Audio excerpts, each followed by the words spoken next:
Okay, we are live.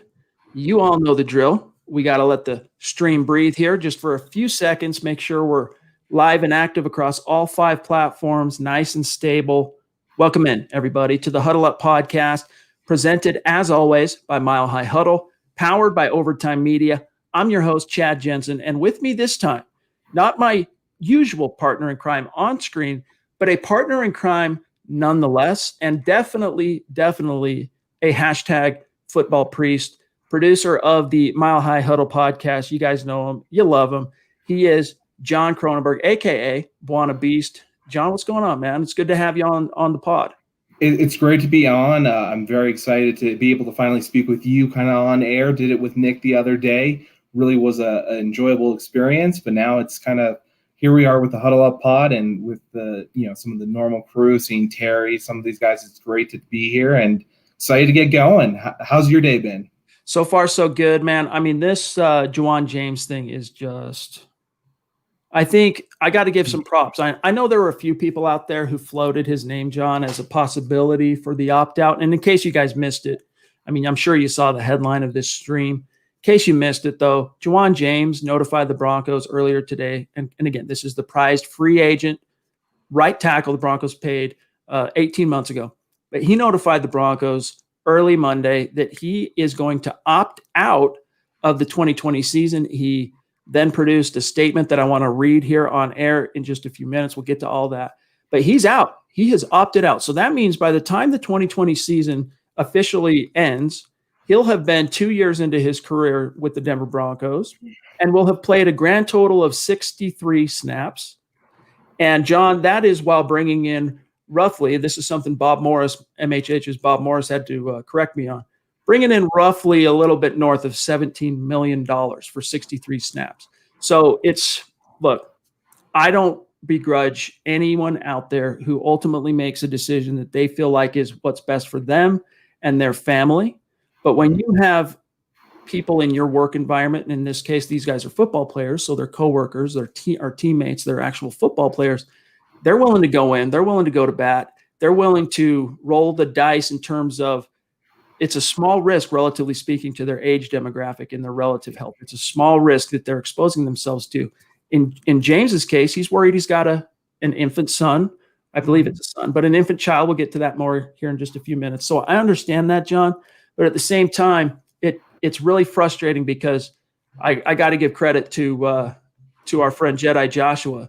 This was something he's talked about on multiple occasions that, hey, man, I'm worried. I think it might be Ja'Wuan James. If anyone opts out for the Broncos, John, it's going to be Ja'Wuan James. So credit to Jedi Josh who called that. But we got to, I guess the Broncos are rolling with those punches, and they made a few moves today. I'm going to serve this over to you. They made a few moves today that are kind of their first overtures toward figuring out a new plan for right tackle, which we'll get to here in a bit.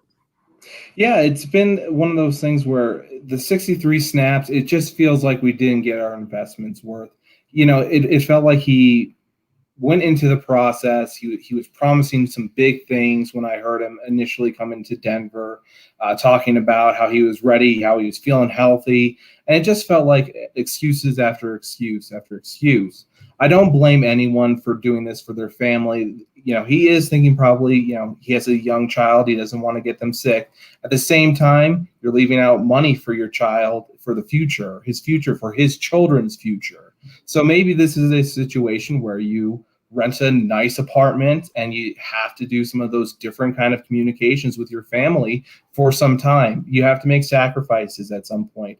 A lot of people have to do that when they go off to work where they don't want to do it overseas, but maybe they have to go overseas. Maybe they have to go on a boat for months and do some different kind of, just whatever it may be. And that's the thing where there is other options he could have taken. He decided to take the $150,000 opt-out, if I'm correct. Am I right there? Yep. Yeah, and that's one of those things where there was no risk to him personally. They didn't feel like there was a risk to his family immediately, and so he's going to get that $150,000 advance because it's not really a stipend, as Bob pointed out in his article. So Bob's article is a great point to understand the cap situation beyond just how we're feeling emotionally, that gut reaction of man, I feel left down again. I thought at least we'd have them for this year, the odd versus even years that many of us have spoken about. Right. Yeah, that theory goes out the window this time around anyway. But and that's the thing is we can all sympathize and relate, especially those of us who are parents and those of us who are parents of young infant children or toddlers. Like we can relate that we want to protect and preserve them from any kind of exposure to any kind of danger or risk. But the reality is this was something I actually researched today, John. According to the latest CDC data on this thing, the number of children under the age of 5 and under who have, unfortunately, and every one of them is a tragedy. I'm not minimizing this, okay? Right. But who have succumbed to the bug, 14 in the United States since this thing started. By many orders of magnitude, more have had that same result as a result of the flu. I don't like talking about death. I don't like talking about mortality, so I'm trying to find ways around it. But what I'm getting at is this is a good example of, yes, and this is something he mentions in his statement, which I want to read. We're going to get to that here in just a few minutes. This is a good example of, because not a lot is known all about this particular bug in terms of it's only been with our scientific community within the Western zeitgeist now for going on 6-7 months, whatever it is. We're in month 8, maybe month 9, depending on when you believe it actually broke out of Wuhan. But nevertheless, not a lot is known about it. And so all people have to go on is what they're reading and seeing on television and online, which, as we talk about on this podcast often, is for the most part 24/7 fear porn with regard to the word that shall go unmentioned. And so people do get spooked. People don't necessarily look at the data. It should be a data-driven decision. And the data right now says, look, it's not, you're more likely that age demographic, not only these players, John, that are in the facility, but the age demographic from them on down to infants, they're more likely to get struck by lightning than to succumb to the bug that shall go unnamed. So I want to get your thoughts on this statement that he released. I want to go through Bob's great article on the cap ramifications. And as we can see here, John, we've got some super chats stacking up. But really quick, let me get these matters of business. We're 7 minutes in. I want to make sure our new listeners, as the show continues to grow exponentially, I might add, like it's taken off again here with a new month. The Broncos are back in the building. Things are happening. And Huddle Up and Mile High Huddle are just rocketing forward. I want to make sure our new listeners understand how to connect with us on social media at Huddle Up Pod. That's what you want to follow on Twitter. It's the best way to keep your finger on the pulse of what's happening with the show in real time. While you're at it, you want to follow the mother account at Mile High Huddle. That's how you catch all the breaking Broncos news and analysis as we're publishing that in real time. And then you got to follow John here too. This is a reminder. I go through this at the end of the show. But follow John K. I know it's hard. It's like, wait, at John K. That's KAYMHH on Twitter. And then, guys, we want to gently, really quick, draw your attention to the merch store. We had a flood of new orders go up last night because we have a few new items that I want to draw your attention to really quick.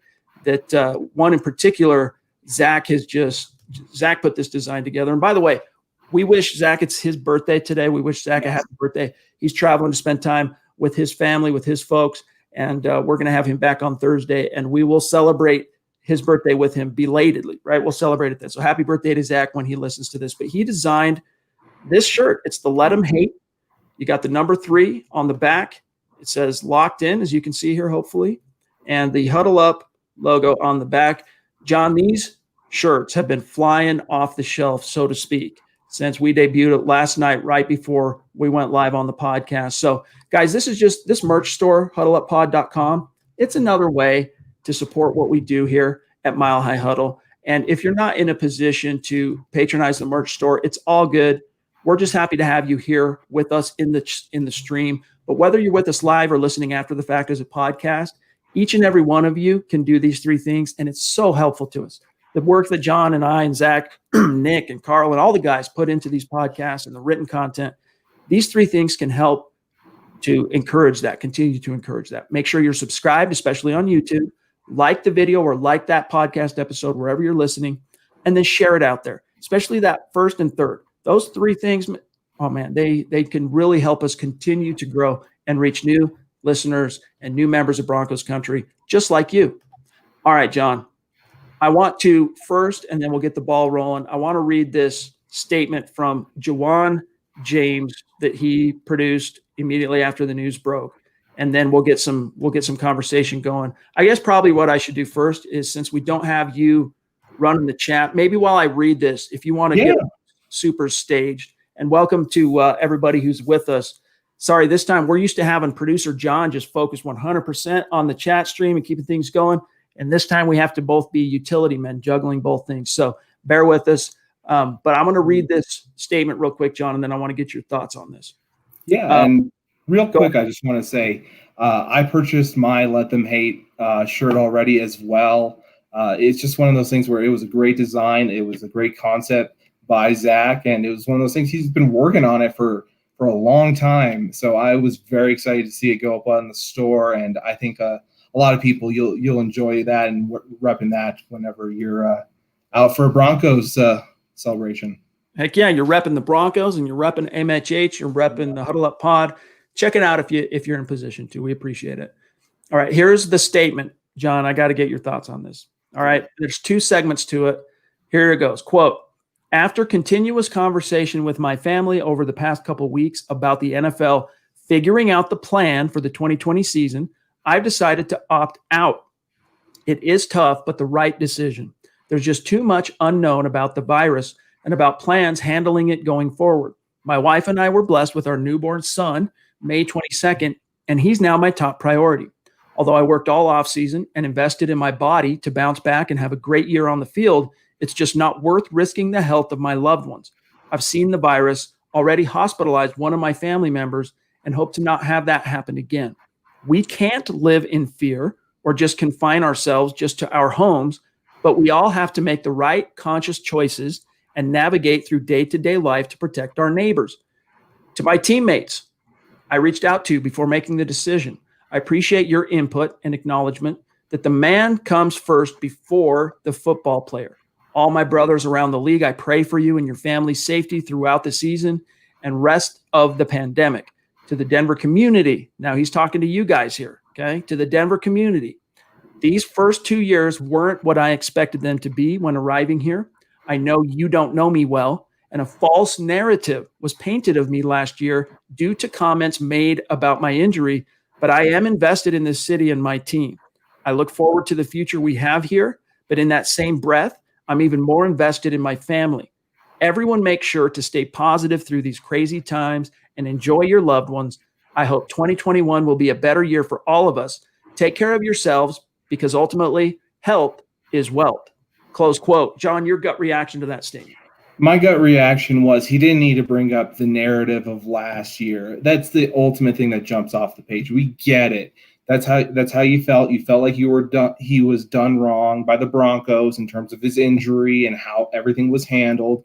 I understand that, but let it go. Let's focus. If he wanted to focus on the health of his child, on his family, and overall something along those lines, that would have been more acceptable. But when he's bringing up a false narrative, it feels like, again, he's trying to bring up the past. It's one of those things where it just does not make it feel like a natural feeling of, hey, I really did have these great intentions coming in. Right.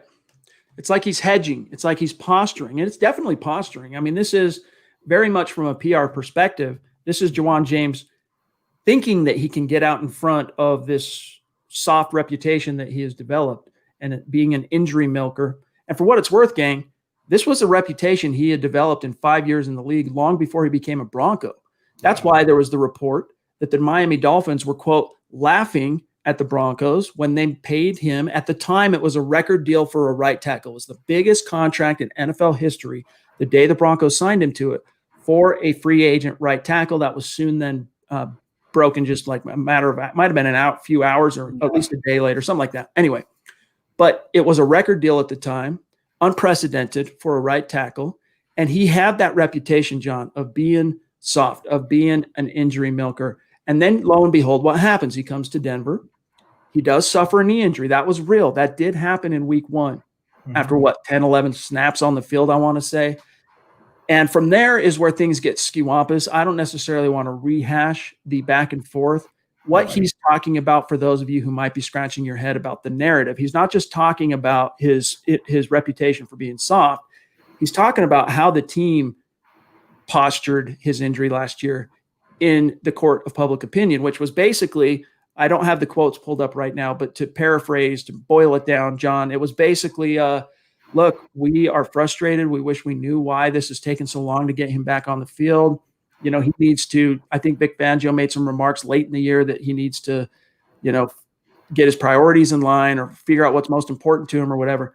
And then we had that Nikki Jabvala when she was covering the Broncos for The Athletic in December, that story come out where he's trying to set their record straight. And he claims, now again, there's two sides to every story. The truth is usually somewhere in the middle. Okay. He claims he suffered a partial meniscus tear. That's why he couldn't come back from it. That's why even 8 weeks off between week 1, or 7 weeks, I should say, between week 1 and week 8, when he came back in game 2 against the Colts, week 8, his second appearance, why it took so long, and then why he didn't show up again for another 7 weeks, week 14 on the road at the Houston Texans, that first half where the Broncos just went gangbusters all over the Texans. Offensively, he was at right tackle, and then he came out in the second half because his knee was, quote unquote, buckling under him. He couldn't stay on the field. So he's saying that they did me dirty. The Broncos are saying, basically, in so many words, reading between the lines, he did us dirty, and then he pulls this. He does this. And so I understand, John, why fans were livid today. But honestly, I think, like we talked about from Jedi Joshua, great listener, great member of the community, fans probably, for the most part, those who have been really paying attention, John, they saw this coming. I agree. Definitely. Let's get to Robot of Doom 5. Happy birthday to Zach. Happy birthday to Zach. Just happy birthday to Zach and many, many more. Amen. Happy birthday to Zach. We look forward to getting him back on here on the podcast. He'll be back in the saddle Thursday night. And by the way, this is Terry in the stream? I haven't seen him yet. Yes, we have Terry right here. The beauty of the beast. Terry, of course, thank you for the super chat, my friend. You are scheduled to come on the show Wednesday night. It'll be John and I once again. Zach won't be back till Thursday night, excuse me. If you would like, I think it might be good, if your schedule allows, for you to come on Thursday night when Zach's back, so we can all have the whole band together when you come on the show. If you're okay with that, shoot me a DM on Twitter so I know that I'll see it. If not, we can definitely plan on Wednesday night. But I think it would be better if we have you on the show when the whole band is ready to roll.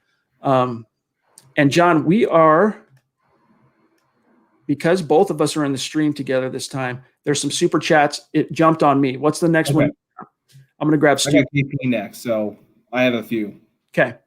Zeus McPeak jumping in, condescending from on high, way up high from the MHH Mount Rushmore. You know him. We know him. We all love him. Stu, yes. We appreciate you, my friend. As always, hope your travels today got you to your destination safely, or you're getting closer anyway. And he says, right. Beast rocking it. Juana Beast doing his thing, John. Yeah, I mean, it's been great when I spoke to Stu just in the background in the green room the other day, and he's a great person, just a classy guy, and I was really delighted to meet him. Let me get Kevin right here. KP in the house from Florida, right? Yeah, KP's in Florida. Disgusted. Here's his super chat. Disgusted with Juwan James. Wonder what Mark's thinking. He's played 63 snaps in 2 years. I assume he's talking Mark Langley, right? Yeah. Can we dump him? And what's our cap hit if we do? Didn't he know his wife was pregnant pre-draft and free agency? Look, there's an aspect to this that is unfair in that, look, we can only take him at what his word is. We can read between the lines. We can factor in his past history of being, quote unquote, soft or perceived as soft. But it's hard to get too up in arms about it because, he's going off what he thinks is the right thing based on what he's reading and seeing and hearing in the media. He's in a panic, and he only gets $150,000 this year. He's not going to be designated a higher risk designation for the CV reserve list, like Kyle Pecco has already been given. So Kyle Pecco, for example, gets $350,000 as a stipend. That's free money. He doesn't have to pay it back. It doesn't come out of next year's salary. It's just money for sitting on the sidelines. Whereas James And again, he's already collected 17 million plus from the Broncos since he signed. So it's not like he's hurting for coin, but he's going to get 150,000 this year only. And we're going to get to this right now. That is actually an advance that will come out of his 2021 guaranteed salary. So, John, I think that's a good segue, if there's ever a good one here on tonight's show, to get to the Bob Morris article. But before we get to some of that, let's grab a couple more supers because they're going to continue to stack up, and I don't want to lose people. Johnny Baby, it's good to see you, my friend. Appreciate you jumping in. John Mortensen, very generous on Super Chat. Rocking the MHH face mask like a boss and keeping the supply chain rolling for these United States. He says, I got lucky and caught you live, Chad. Our truck is in the shop getting repairs. Good to see you live, and thank you for everything you priests do. It really sucks about James opting out. It does, man. It does. We're going to talk about where the Broncos go from here in just a few minutes later on in the show. I mean, we're only 21 minutes in here. We got plenty of time, John, to let our hair down. What else we got? Yeah, let's see. I know I got one right here from Mundungus, the wizard himself, jumping in. Appreciate you, my friend. He says, sign Cordy Glenn at tackle and call it good. Worst case, you move Reisner to tackle, Wilkinson to guard. But good Lord, that puts Wilkinson and Bowles next to each other in the same side. Honestly, John, and I want to get your thoughts on this. Mm-hmm. I've had it spitballed. I even spitballed it myself today in a written article. The idea of putting Reisner at right tackle and either putting Netani Muti, who was activated off the non-football injury list today, or Elijah Wilkinson, who was activated off the PUP list today. Those were the two moves the Broncos made kind of in reaction to James saying sayonara. The biggest thing I worry about is that bond and chemistry and stability you would kind of be taken from Bowles if you move his partner, if you move Reisner over to right tackle. I'm not so much worried about Elijah Wilkinson at guard. I think he's much better suited to play inside, whether you had him at left or right guard, than he is at either tackle slot. But think about this. The Broncos, look, if necessity is the mother of invention, the Broncos right now, by necessity, they're going to have to get a little bit creative because Elijah Wilkinson left much to be desired last year as the right tackle, gave up 10 sacks, multiple penalties. I mean, he was one of the highest penalized offensive linemen in the league as well last year. So the Broncos actually had two tackles that were up there. But nevertheless, if you were to put either Wilkinson or Muti at left guard and Reisner at right tackle with, let's just assume it's going to be Lloyd Cushenberry at center, and then you got Graham Glasgow at right guard, that might end up being the starting five equation that makes the most sense. I don't know. Yeah, I think that's one of those things where if you move Reisner to right tackle, I think you have to stick with it, though.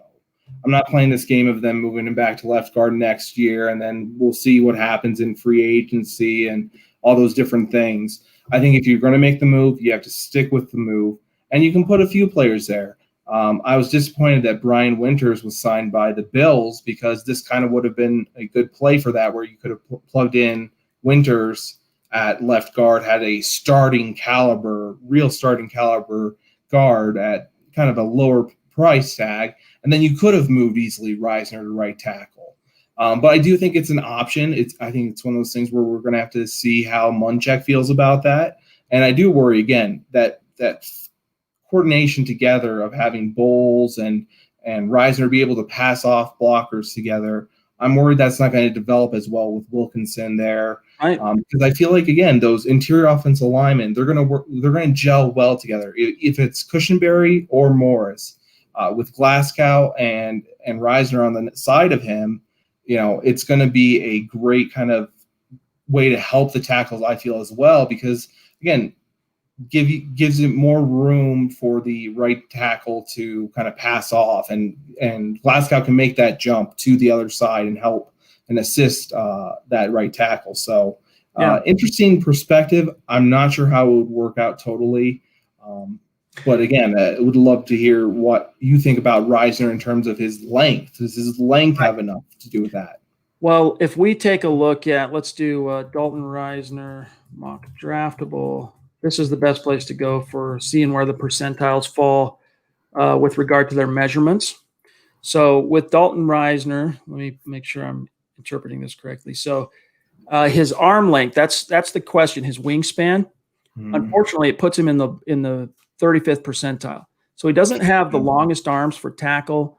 42nd percentile. So wingspan, 35 percentile. Arm length, my apologies, 34 inches. So he clears the bottom threshold for tackle length at 42. And let's not forget, he's 42 percentile, 34 inches arm length. Let's not forget, John, he played right tackle for the majority of his career at Kansas State, and he did so at a high level, All-American level.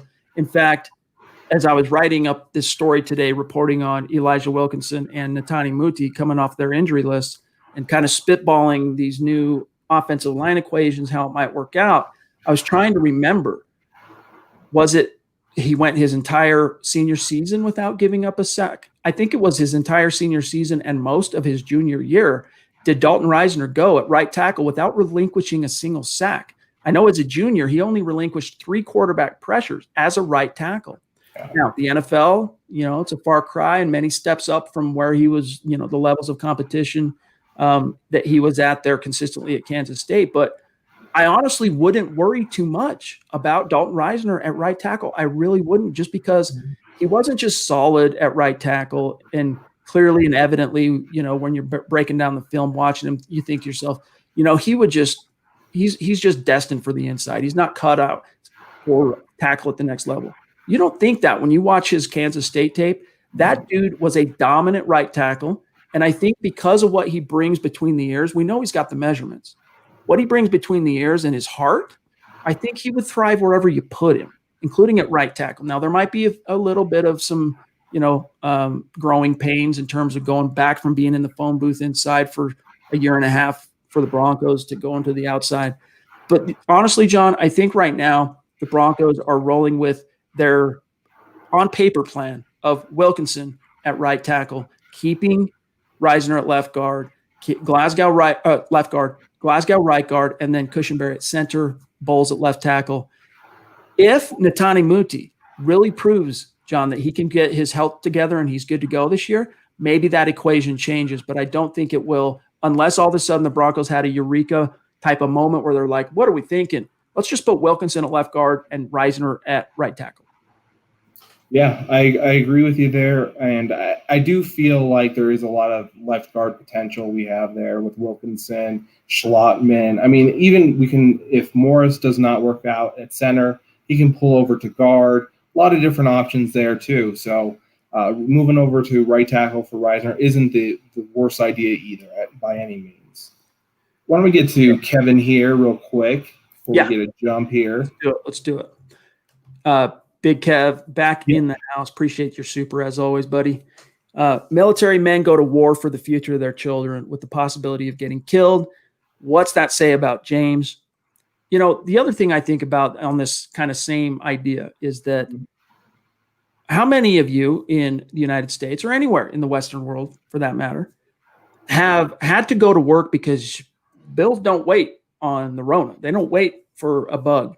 How many of you have had to since, let's say, the 3rd week of March, when this became a thing in the United States, when it became officially pandemic level? How many of you have gone back to work or gone to work because you had to, because you got to make ends meet, and because the economy's got to keep going, and in the face of any or some or maybe a lot of reservations or worries or concerns about what you may be exposing yourself or your loved ones to? I think any of us out there who have jobs that work outside the home, right now, you can put your arm in the air and say, me. At some point between now and dating back to March, you probably had some of those thoughts, but you pushed through, you did what you had to do. It's no different what these football players are doing, only the stakes for them financially, the reward for the relative risk they take for stepping outside their front door is much higher. The carrot is much tastier for them than what we get walking out the door. Any of us got to go punch the clock, whatever it might be, average American. And in that sense, I equate it more to that than as KP's saying here, which is, you're not off base, KP, about the military men go to war for the future of their children. You brought this up, John, earlier in the podcast, that, look, he's leaving some serious coin on the table. Look, he's going to be on, we're going to talk about the ramifications next. I want to get KP. And then I think there's one from Glenn. And then we'll grab this Bob article here and go through some details on the cap ramifications. But thank you, KP. Appreciate the super as always, buddy. Yeah. Let's get Glenn in here. Glenn Hauser, the man who has produced the single most impressive Bronco man cave picture I've ever seen. Appreciate you jumping in, my friend. Philip Rivers is playing, and he has 97 kids. Hashtag no heart. Hashtag waste of money. Hashtag Zach and Brady, birthday twins. This is something that Zach rues that he has to share a birthday with Tom Brady. But it is conspicuous. Thank you, Glenn. And then one more real quick, because I know the stream is going to do a jump. Dude, appreciate you, my friend, as always, buddy. And it's good chit-chatting with you on social media. He says, I do believe we're much better off with no show, James. I'd be curious to hear how you can elucidate that perspective, Duke, or elaborate. Because, look, John, the best the Broncos offense looked in the calendar season of 2019 was first and second quarter on the road, week 14 at the Houston Texans. And lo and behold, who was at right tackle? Juwan James. Yeah. And that's the hard thing about this is he did look good in his 63 snaps, I believe. He did look good, and it felt like one of those things where, there was potential, and I felt it, and I felt excited, especially for a few times. And just every single time was let down. And again, it was one of those things where I think a lot of us felt like just put him on the IR and stop this kind of game, what was going on at that time. Right. Got KP again. Yep. Saying wishing Zach a happy B-Day. I think that's the second time he's done that. So he really wants us to make sure we let Zach know happy birthday. Allison Sessions on Facebook, we can't neglect our great Facebook community, says James really didn't want to play football. And that's something the Broncos questioned last year, which is what he took exception to in that sit down with Nicky Jabala late in the season. In fact, it might have been with the season in the books. He took exception to the Broncos even hinting at his desire might be in question to play football. But what else can you infer from the way, look, does it feel like this guy wants to be on the field, dude? This is something that was brought to my attention by a great listener of the pod. I'll get the name here in a few minutes. I'll go research it. But a great listener of the pod sent to me a clip from a show today on 104.3 The Fan. I want to say it was the Stokely and Zach show, where they're saying, look, what changed? Juwan James has actually been out on the grass in these unofficial practices with Drew Lock and his fellow teammates. He's without a mask. All of a sudden, it's time to walk through the building. All of a sudden, it's time to get to work. All of a sudden, it's time to actually do your job. And I'm going to beg off. I'm out. What changed? Now, I would imagine James would argue, John, that, because he talks about in his statement, remember, about the NFL's plan, like he intimates that it's this questionable, weird, we don't really know what's going to happen. That's bullhickey. The Broncos have been lauded for their response plan to this thing. And any of you who have watched the videos that they've produced, I've tried to draw all of your attention to these videos. I would show it to you right now if I didn't think I would get a copyright claim on YouTube or Facebook for showing it to you. But it is impressive. If you have not seen these behind the scenes of, in one case, for example, it shows Bradley Chubb the camera follows Bradley Chubb through the check-in process where they check his temperature, give him a saliva test. Actually, the first one is up the nose. All the different tweaks and upgrades and changes they've made to the facility to hedge against and minimize the spread of the bug and infection. It is as comprehensive and painstaking as it gets. I don't know. Speaking for those who are employed in the real world, John, I don't think too many other Americans can say that their employer went to that great a length to minimize the potential spread. And yet, all of a sudden, even though he was out on the grass in the middle of the pandemic in Denver area parks with Drew Lock, with Philip Lindsay, with Cortland Sutton, that was no problem. But now all of a sudden, I got to worry about my newborn son. The timing is curious, and I think it's simply due to the fact that it was a deadline to opt out. And why play football when I don't have to? I can kick the can down the road. I think it's just his overall mindset. We have to question it at this point. As Allison says, he didn't really want to play football. You have to question it at this point or else you're blind. Yeah.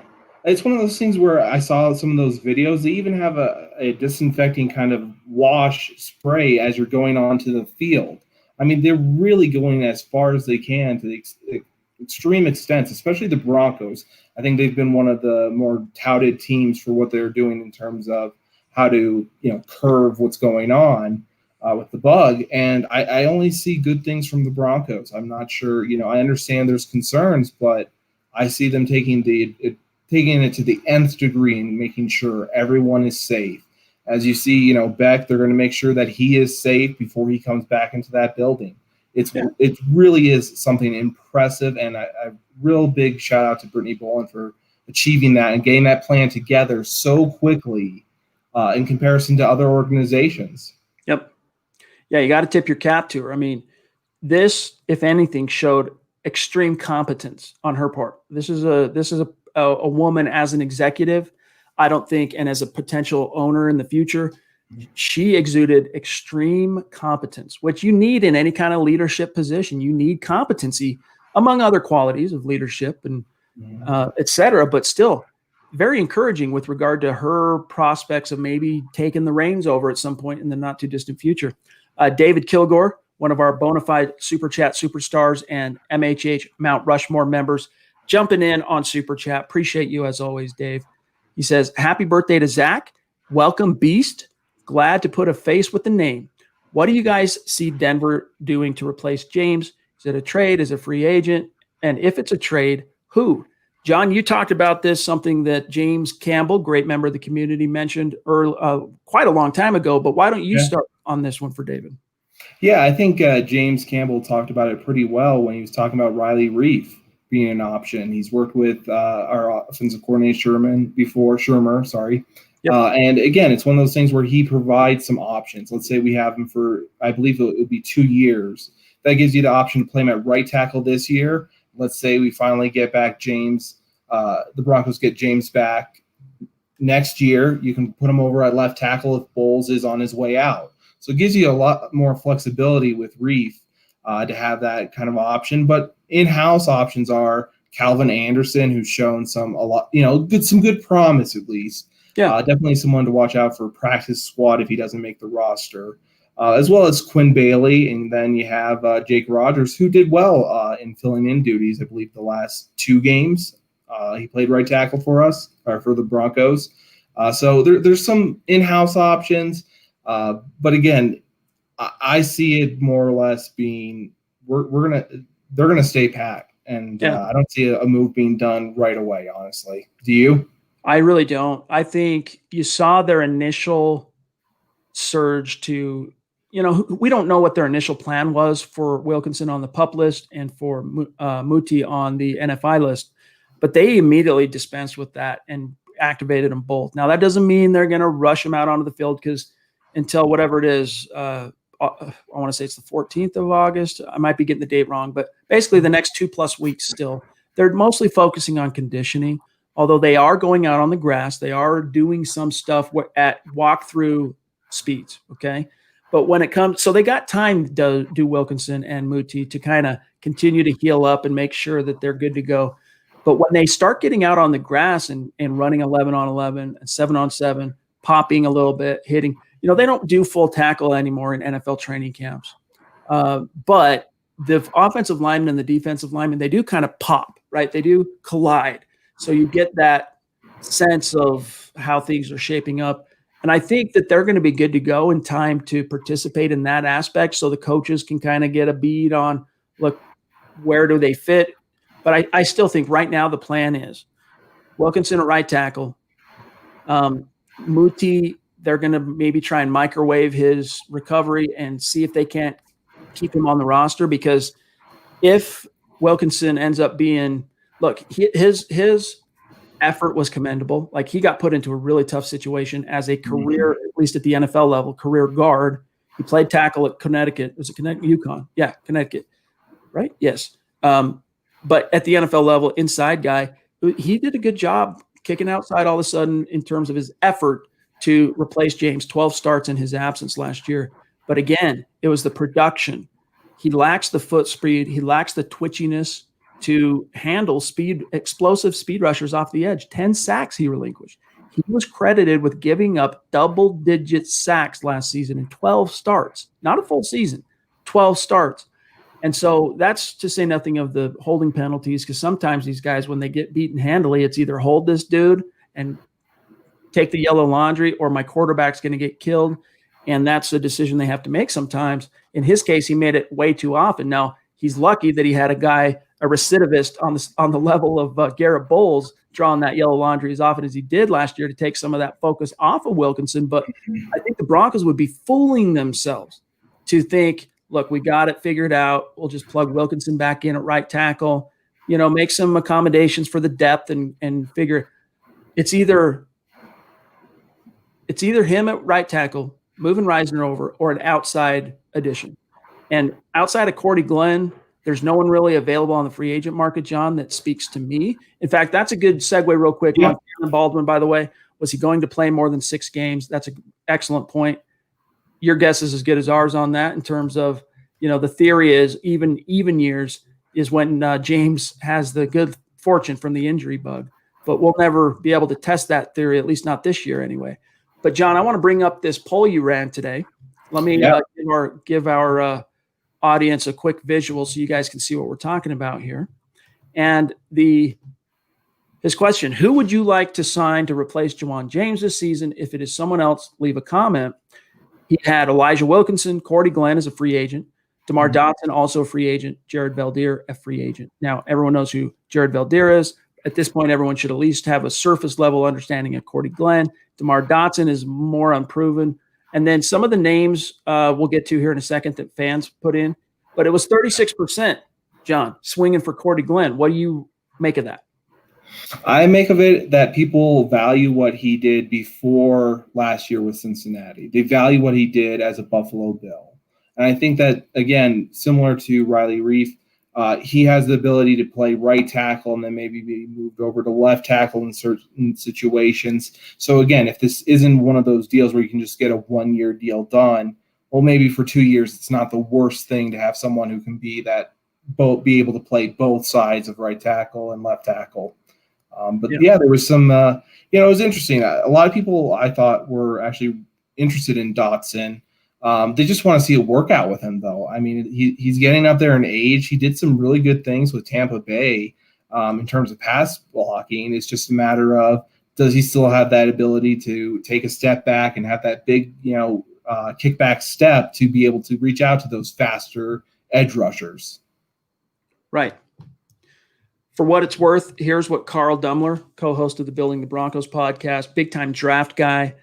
I lean on Carl as one of the handful of MHH staffers who I really trust and look to for draft insight and information. I mean, the amount of time Carl, Eric, Nick, these guys spent scouting the draft, it would blow your mind. So he has a good beat on a lot of prospects each and every year. Pretty much anyone that's declared for the draft that's within the realm of the possible of being drafted, these guys know a little something. And Carl says here on Twitter, quote, watching some DeMar Dotson right now, looking good in pass protection, not going to do much in the run game, but in today's NFL, I would much rather see him as a great pass blocker. And then James Campbell, who we all know here, at Jolt from the Hole on Twitter, follow him, you guys. He says, quote, really wouldn't mind him as an option, being Dotson, but would try to sign him to a 2-year deal to raise the floor for next season if it were possible. But, honestly, John, to me, none of those names, Wilkinson, Glenn, Dotson, Veldheer, are ideal, which is why if I'm the Broncos, I'm at least going to test out a new equation that includes Reisner at right tackle just to see, because you've got interior guys in spades. They're coming out of your ears. I mean, you've got Elijah Wilkinson's best served inside. You've got now, let's cross fingers that Muti's going to be viable and able to contribute this year. You've got Austin Schlottman. You've got multiple guys, even Patrick Morris. Well, Morris is more of a pure center, but nevertheless, I might even be missing one. You got a lot of bodies that you could probably count on for inside interior play. But John, offensive tackle-wise, you get past Wilkinson. I like some of the upside potential of Calvin Anderson. Jake Rogers in a tight pinch. I mean, like one game, okay, we can lean on him. The one start he had last year was putrid at right tackle for what it's worth. And then who's the other one I'm missing? Oh, Quinn Bailey. Yeah. Maybe there's some upside there that we haven't seen yet. And then the undrafted rookie Hunter Watts. None of those guys present anything close to a warm and fuzzy in anyone's bill, including at Broncos HQ, which is why, honestly, at this point, Wilkinson and Reisner, even though at the NFL level, Reisner doesn't have the tackle experience yet, but they are the two most experienced tackles beyond Garrett Bowles that they have. So maybe that's what you do. Maybe you at least give it an option, a few looks in some 11-on-11, see how it feels, see how it looks. And, one thing I'd like to talk about is we signed Ja'Wuan James. The year we signed him, we decided to move on from Billy Turner. And I feel like, think about it, how much better the Broncos would have been if they signed Billy Turner to the deal, let's say exactly similar to what the Packers signed him for. I think the Broncos would have been superior. I know that's hindsight, but again, it's one of those things where you're not looking at your in-house talent. You're always trying to bring in someone outside, try to get better. Well, that's when sometimes it gets it gets worse when you could have had a nice situation with Billy Turner, for example. Right. Especially when you pay through the nose, John, to go get Ja'Wuan James. And even, as you've said, Billy Turner got paid a pretty penny relative to his experience and play from the Green Bay Packers. But considering what you got out of Ja'Wuan James through, by the time this season's over, through 2 years, you've gotten peanuts at a much cheaper cost. You could have brought back Turner. He can play guard or tackle. He did both for the Broncos at different points in his tenure as a Bronco. It's a ship that has sailed, but it's something that's worth looking back on from time to time and wondering what could have been. Absolutely. Yeah. I think it's a fair point, John, and something that's worth it. Real quick here from Mike Evans, Mikey Boy jumping in, showing his generosity as he is wont to do. Thank you, Mike. Appreciate that, buddy, on Super Chat.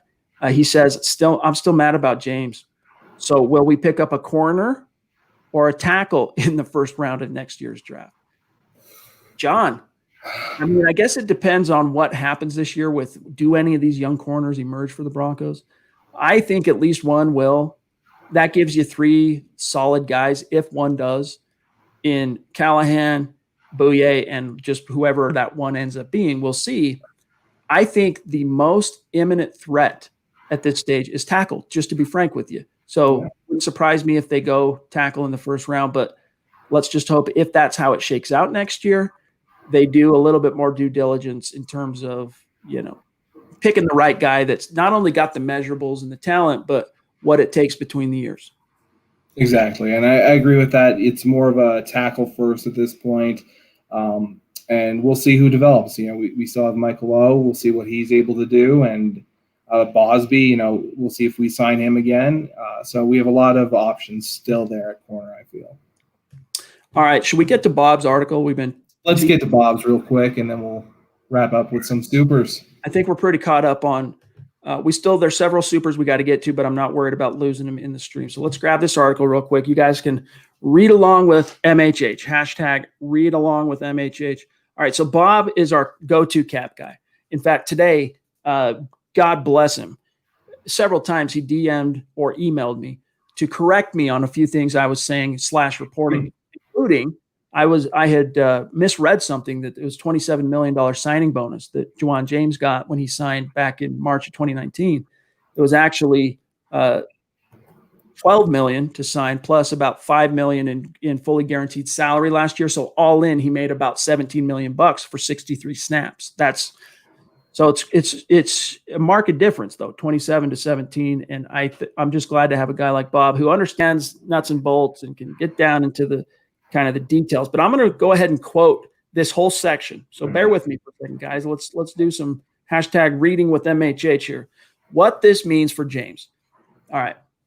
With both options, a player, so whether or not he was a high risk designation on the opt out or not, a player's contract rolls over into 2021, and any future years roll over 1 year later.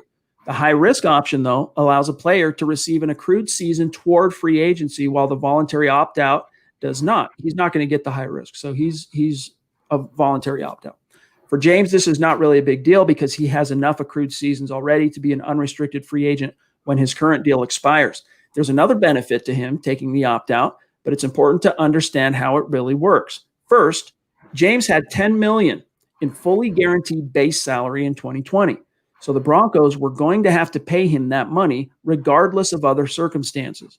What James has done is he's agreed to take $150,000 of that money this year, then get the remaining $9.85 million in 2021. However, future years of his contract will roll over, meaning the $11 million in base salary, of which $5 million is injury only guaranteed, will now move to 2022. The remaining $11 million in 2022, which is not guaranteed, that moves to 2023. Essentially, James agreed to kick the can down the road on most of the money he was already due to receive in exchange for a tiny portion of it now. That's not much consolation to Broncos fans who expected him to play this year, but he's not getting additional money out of the opt-out. That $150K, it's going to come out of next year's salary. What James is gaining is protecting that $10 million guarantee in case the season is cut short. This goes back to what I referred to with, he's talking about earlier in the article with Kyle Pecco. But to explain, if the season is canceled before it starts, all players, regardless of whether or not they opted out, get $250,000 plus their health insurance benefit, and their contracts roll over into next season. But if the season gets cut short, players will lose out on any and all salary due for those games. The base salaries are paid per game played. So if James had not opted out, and let's say only 8 games are played, he would only get $5 million this year. Okay? Bear with me. So by opting out, James protects his $10 million base salary because it now rolls over guaranteed into 2021. And he's not the only one protecting himself in this manner. CJ Mosley of the New York Jets opted out as well, the linebacker. Other veterans who had fully guaranteed money due in 2020 also protected themselves in this manner. Thus, it's a good deal for such players if they opt out. So we can get into some more of this, John, but your take on some of the financial considerations that might have gone into this above and beyond just, I'm looking out for my infant son. Yeah, I think there's definitely more at play going on here. He probably has spoken to his agent and, thought about this a few different ways. And they probably made the risk assessment that there's going to be no football at some point. That's something I think may have happened. Again, I still think there's going to be still full amount of football. We're still going to have 16 games. But maybe James doesn't feel that way. So maybe he's saying to himself, I'd rather make sure I guarantee my contract going next year and not lose out on anything. So I understand where he's coming from. Yeah, I mean, I guess, but tell that to Von Miller, who's, I guess in his case, he's already contracted the bug and beat it, right? Earlier in this, what was it, February or no, it was in March sometime that he got it and beat it. But other guys, I mean, look at Justin Simmons, look at anyone on this roster that has high dollars on their salary this year. They're putting that at risk by showing up if the season gets cut short. I mean, and I think those players have more at stake for them. For Von Miller, he wants to show that he is a Hall of Famer, a true great of all time. And that's something that he needs to be able to perform, get every single game he can out there, show his film as much as he can. Justin Simmons, again, showing up for next year, showing up again. If he can do this again, how much more money will he make comparatively? So those guys also are leaders on the team. I don't think anyone would say Juwan James is someone you can look up to as, hey, that was a leader. That was someone that on the line, we had that veteran presence. I don't think he really brought that to the game. So that's something completely different than what Von Miller brings. He knows that he's expected to be a captain and to be a leader. Same thing with anyone like Simmons. They know they're the leader. That's what they're going to do. Discount Audio and Wheels, DA Dub jumping in. Good to see you, my friend. Thank you for the super chat. He says, not surprised James opted out. Don't be surprised if we have a few more to do so. Elway will cut him next season and eat the dead money. This opens the door for a young buck. Next man up. Interesting that you should say that because I want to, and again, thank you, DA Dub. I want to get to the actual salary cap ramifications in Bob's article real quick. I just want to also grab Mark Langley's super chat, hashtag Chad Gangsta, what's up, my guy? Appreciate you as always, Mark. Good to have you in the chat. And John, he's in the chat, 46 minutes in. So I'm glad he gets to be with us tonight. It's a good night to be with us. I mean, this finally, look, I'm not counting my lucky stars over here that Juwan James opted out. But if he was going to opt out, I'm glad it happened on a day that the Huddle Up podcast was going live so we could do a true gut reaction to this thing. But real quick, John, and then we got to hustle through the remaining super chats. We're getting close to it. Here's the cap impact of James opting out. I'm going to quote Bob again here. Quote, let's go back to James and consider the salary cap impact. Originally, James was to count for $13 million against the cap, consisting of his $10 million base salary and $3 million from his prorated signing bonus. Because he opted out for 2020, he only counts for $3.15 million against the 2020 cap. And that's mostly cap space because the signing bonus that totaled $12 million has already been paid out to him from 2019 cash. In other words, he's not getting an additional $3 million this year. In 2021, the $10 million base salary moves to that year minus the $150K advance he's going to get. So it's $9.85 million that'll go on next year's cap. Add in the $3 million from the prorated signing bonus, and his 2021 cap charge drops from $14 million to $12.85 million. The Broncos, thus, get $9.85 million in cap relief and cash savings right now for 2020, though they are locked into James for 2021. This is what's going to disappoint many of you, including DA Dub, who was just talking about this very issue. The Broncos are locked into James for 2021. It comes at a slightly reduced cap charge and less cash, though. His 2021 base salary of $11 million, of which $5 million is injury only guaranteed, now moves to 2022, giving him a cap charge of $14 million. And then the final year of the deal now moves, instead of it originally being 2022, now it's 2023 with a $2 million roster bonus due on March 17th and an $11 million base salary. However, his prorated signing bonus comes off the books. So his cap charge would be $13 million with no dead money in that final year if he is actually cut. So on one hand, James gains an advantage because he gets his base salary locked in, though he collects the bulk of it in 2021. On the other, the Broncos could be more inclined to cut him in 2022 if he plays in 2021 and stays healthy. They may not have been prepared to cut him in 2021 originally with Garrett Bowles and Elijah Wilkinson set to become unrestricted free agents at the end of this season. So if the Broncos do keep James, they're in an even better position to cut him in 2023 because they would incur no dead money for doing so. So that's the bottom line is you think John Elway's got to be fed up. He's just going to move on next year, the first chance he gets. Unfortunately, John, it doesn't quite work that way unless the Broncos want to eat some serious dead money. Yeah, I think they're going to keep him here, and hopefully a better option can show itself maybe as a rookie, early first round, second round kind of player. But if not, he's a fine player to have for just one more year, and we'll have to get through it essentially. From there, we'll see. And again, right here with KP, maybe 6'10" can play right tackle. I mean, he literally has the size. We'll have to see his footwork. Show us a video maybe one day. Yeah, let's see that foot speed, dog, and that punch. You got the hand technique down, the foot speed. By the way, KP, appreciate your super chat as always, my friend. Real quick, let me grab this question here from Miller707 Champ, who says, a great member of the community, a bona fide superstar, super chat superstar. This is not a super chat, but he is a superstar, as we know. Yes, what is Denver's cap after cutting Hireman and James opting out? Could they go after a different position other than offensive line? Well, let me pull up over the cap and see if they have this updated. Bear with me one second here. But they should have some money, and I know a lot of people have been floating the idea of Logan Ryan coming in to be someone to fill in for Callahan if he's not able to produce. So that's the name I'm hearing the most of.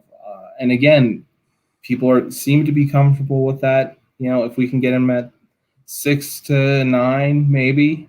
But again, he's still wanting $10 million, so we'll see if the Broncos will budge.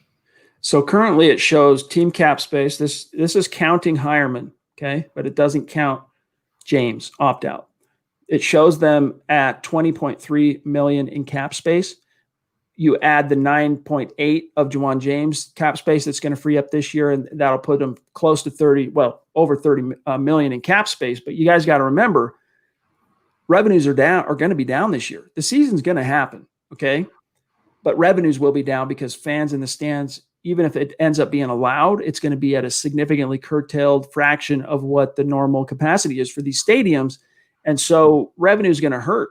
The Broncos are likely, unless there's a real dire need and opportunity knocks somewhere that we're not seeing quite yet, they're more likely to roll as much of that cap space into next year as they possibly can, So that's the answer to your question there, Miller 707. It's going to end up being about 30 million, according to Over the Cap and the great job that Jason Fitzgerald and his crew does over there. Real quick here, got to give a shout out to 6'10" jumping back in on Super Chat. Appreciate you.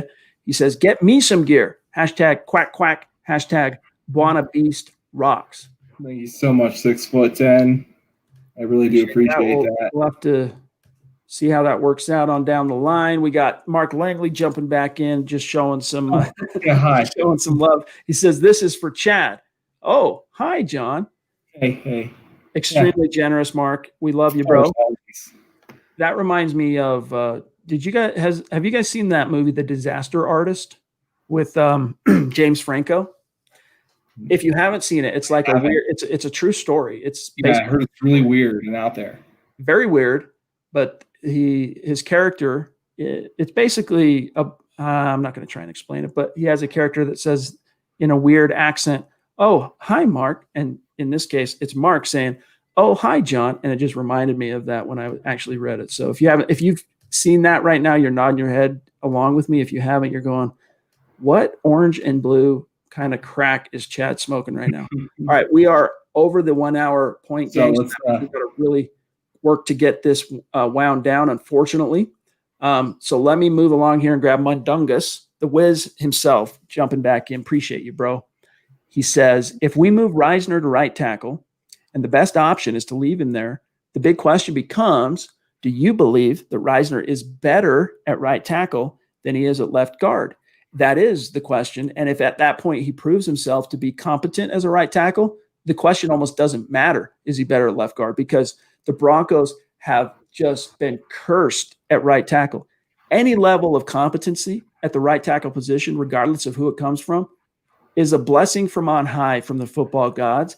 And it's not a blessing or a gift horse you look in the mouth. So I think in other words, John, it's a lot easier to find a competent left guard than it is a competent right tackle, at least if you're the Denver Broncos. But I think that's true in a general sense for the NFL. So if he were to be tried at right tackle and proves to be the better option, you don't move him. You figure out what to do at left guard. Yeah, the college system right now is not developing great tackles. So if you can find someone who can play above average and they would have been maybe even better at left guard, you still have that positional value of right tackle being just higher. By chance, John, can you I think we missed Chris? A few here. You got Chris? We missed. It jumped David. It jumped Matt, Chris, and Christian, and Justin, and Eclipse. Man, it jumped a bunch, and we're almost out of time. Okay, you got Chris. Hashtag a 6'10" Mexican for right tackle. And, of course, that's the handle of one of our great listeners. He's got a podcast called, what is it called, John? Bronco Talk? Put it in the chat real quick for us. Appreciate you, as always, Chris, my friend. And Chris is going to be on the show not this Wednesday, but the Wednesday after. Chris is going to join us on the show. So we look forward to that. John, what about Matt? Do you have a Matt or Dave? No, Chris was the closest you have, right? Correct.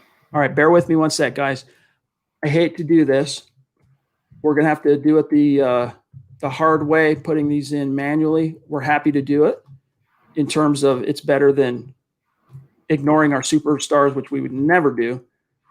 Quick shout out here to Dave Darlington, Cali Dave. Sorry the stream jumped you, bro. We went a little long with Bob's article there, which needed to be said and needed to be analyzed, and we wanted you guys to hear it. So anyway, Dave, appreciate you, my friend. He says, Elijah is hurt, so who slides into right tackle now?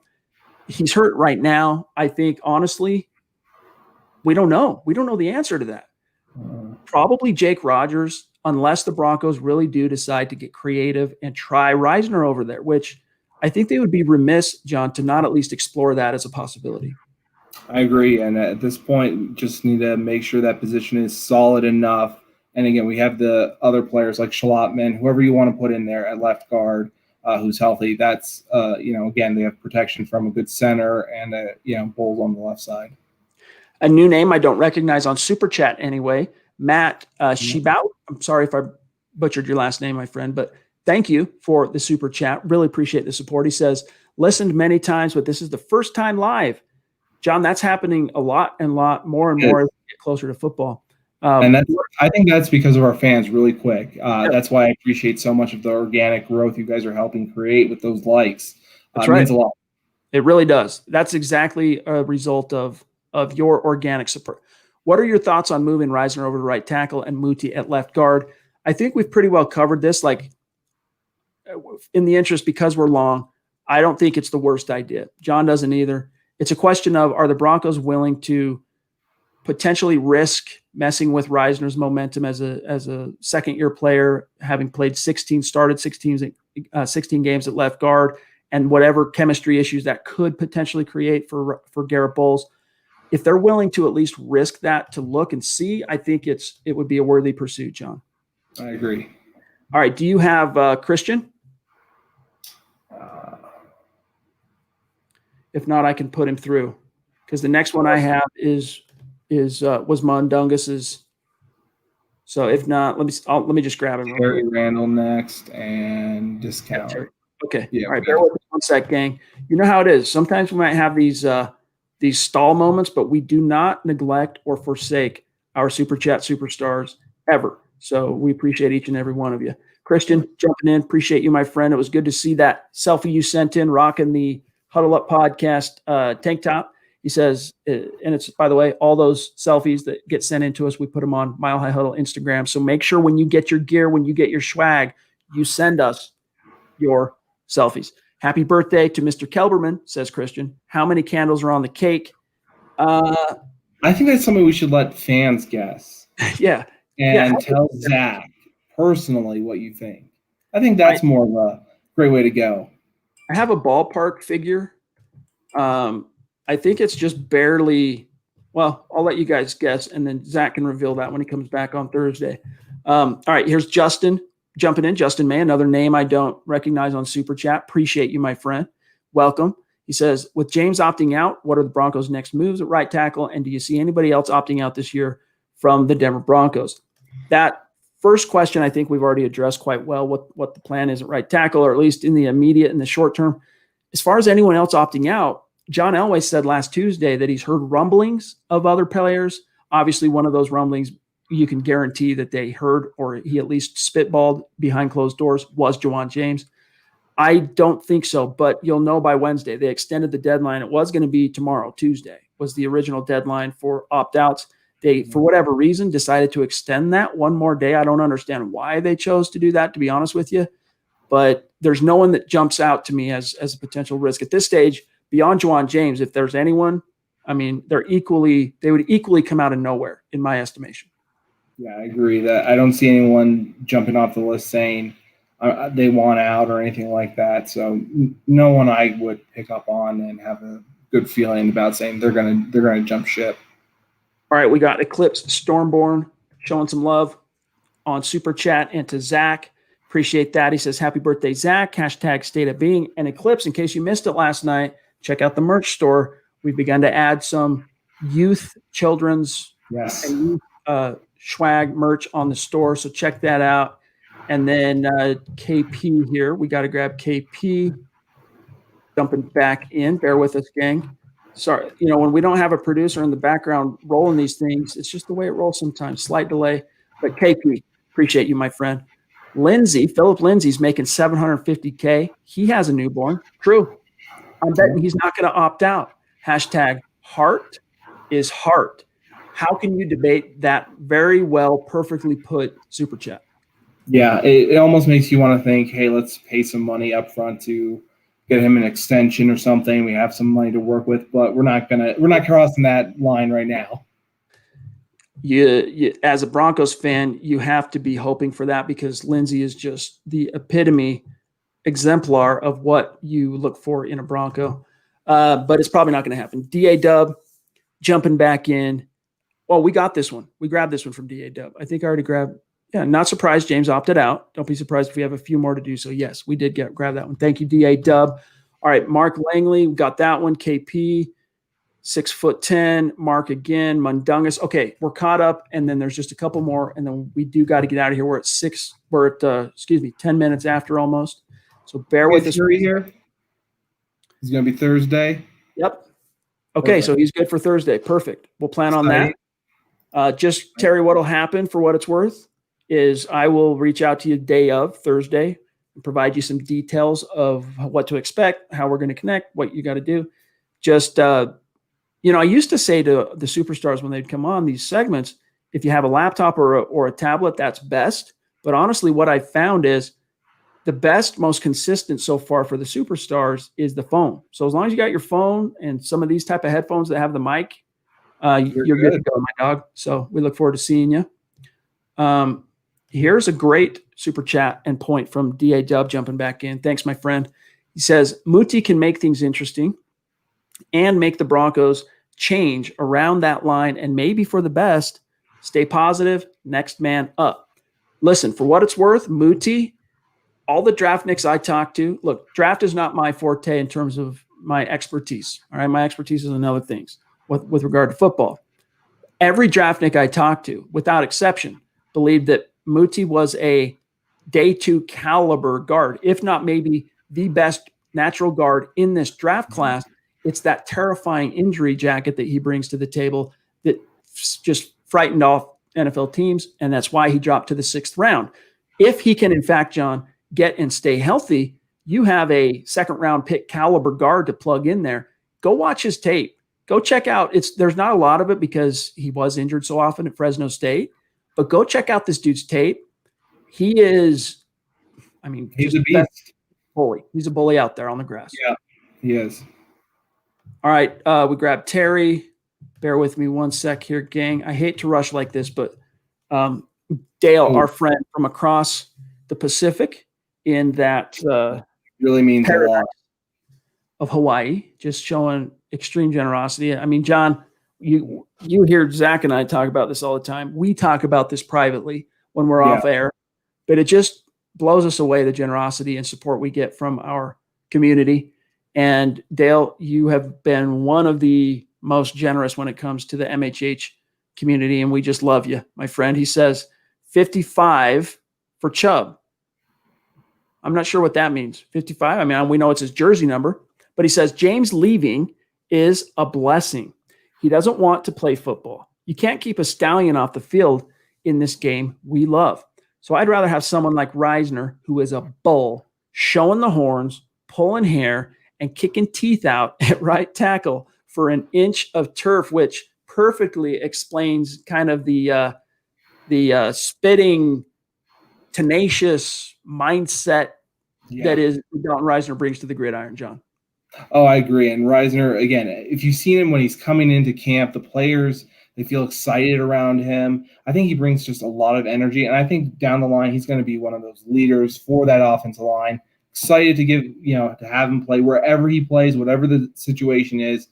I'm excited to watch Reisner get at it. All right, gang. A couple more, I think, are in the queue here, and then we do have to go.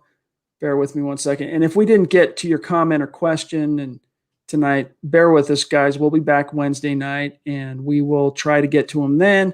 And also, before I forget, we got to shout out Pobby, who dropped a very generous super right at the end of last night's pod, literally as we were signing off. We didn't see it till we had actually signed off. So shout out to Pobby, who is just as generous and outgoing and just bright, brings so much to the community. We love her. So thanks, Poppy.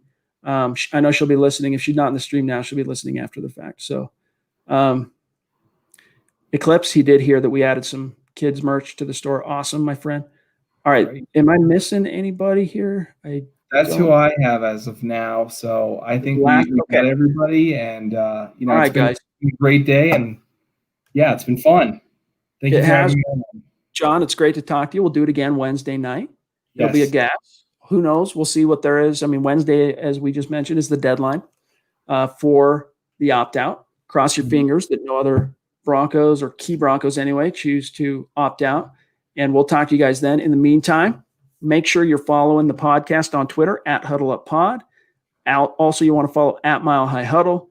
Check out the merch store. Get your swag on if you're in a position to do so. If not, it's all good. We understand. Don't forget to like this video wherever you're watching with us now. Share it out there.